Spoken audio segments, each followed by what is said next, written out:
Kemudian juga diantara bentuk kesyirikan mempercayai jimat, tongkat, keris, tangkal, susuk kekuatan, pusaka, barang sakti, ramalan bintang dan yang lainnya. Ini bentuk kesyirikan ini. Dan masih banyak orang seperti ini. Masih banyak. Dan masih percaya kepada yang seperti ini nih, jimat-jimat, barang-barang pusaka dan segala macam. Enggak ada dalam Islam, enggak ada seperti itu. Benda-benda itu tidak punya kekuatan sama sekali, enggak ada dalam Islam. Yang punya kekuatan hanya Allah Taala. Benda itu enggak punya kekuatan sama sekali. Enggak ada dalam Islam. Bahwa benda itu bisa punya kekuatan, bisa menangkal ini, enggak ada dalam Islam. Ini masih banyak kepercayaan-kepercayaan ini masih ada. Kemudian juga ramalan bintang masih ada nih di antara anak-anak yang masih sekolah. Mungkin juga di antara bapaknya juga masih ada. Kalau nulis tanggal lahir, alamatnya, hobinya, bintangnya. Bintang. Ini kan masih percaya berarti dia ini. Sama seperti ini. Masih percaya kepada apa? Kesyirikan. Masa bintang bisa ngatur nasib manusia? Ini akhirnya tidak waras. Gitu. Tidak waras. Masa bintang bisa ngatur nasib manusia? Yang mengatur nasib manusia siapa? Allah Rabbul Alamin. Bukan bintang, bukan kiai, bukan ustadz. Nggak ada yang bisa mengatur nasib manusia kecuali hanya Allah saja.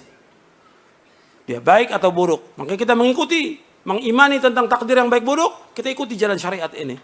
Quran dan sunnah ala fahmi salaf, kita pasti akan selamat. Yang asas tauhid kepada Allah Subhanahu wa taala. Syirik merupakan kemaksiatan yang paling besar, kezaliman yang paling zalim, dosa yang paling besar yang tidak akan diampuni Allah jika pelaku syirik itu mati di atas kesyirikan dan dia tidak bertaubat. Saya ulangi lagi, tolong dengarkan baik-baik. Syirik merupakan kemaksiatan yang paling besar, kezaliman yang paling zalim, dosa yang paling besar yang tidak akan diampuni Allah Azza wa Jal jika pelaku syirik mati dalam keadaan syirik dan tidak bertaubat kepada Allah.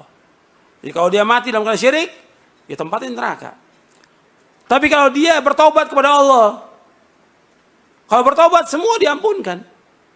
Orang melakukan dosa riba, melakukan dosa zina, dia melakukan dosa-dosa yang lain, minum khamar, kemudian dia syirik, dan pernah dia pakai tangkal-tangkal jimat-jimat, kemudian dia buang semuanya, dia taubat kepada Allah, diterima. Di sini syaratnya yang ayat dalam surah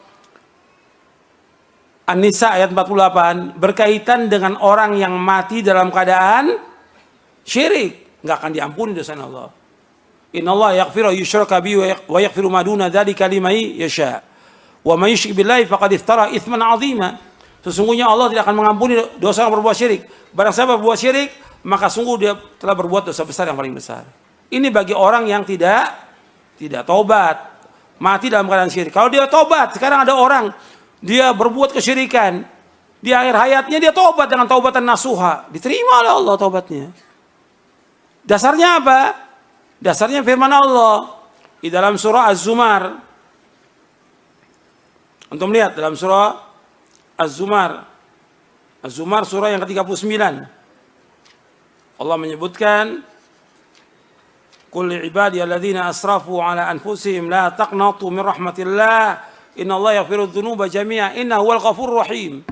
Dalam surah Az-Zumar surah 39 ayat 53. Qul ya ibadiyalladzina asrafu 'ala anfusihim la taqnatu min rahmatillah. Innallaha yaghfiru dzunuba jami'a innahu huwal ghafurur rahim.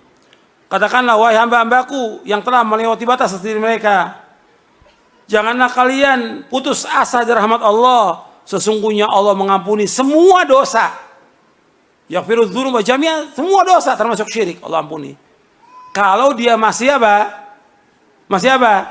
Masih hidup. Artinya dia bertobat sebelum dia meninggal dunia. Kalau dia sudah meninggal dunia, dia berbuat syirik, nggak akan diampuni oleh Allah. Paham ya? Ini kaitannya dengan orang yang masih hidup, dia bertaubat kepada Allah dengan taubatan nasuha. Allah mengampuni semua dosa. Innahu wal ghafurur rahim. Sungguhnya Allah itu Maha Pengampun dan Maha Penyayang.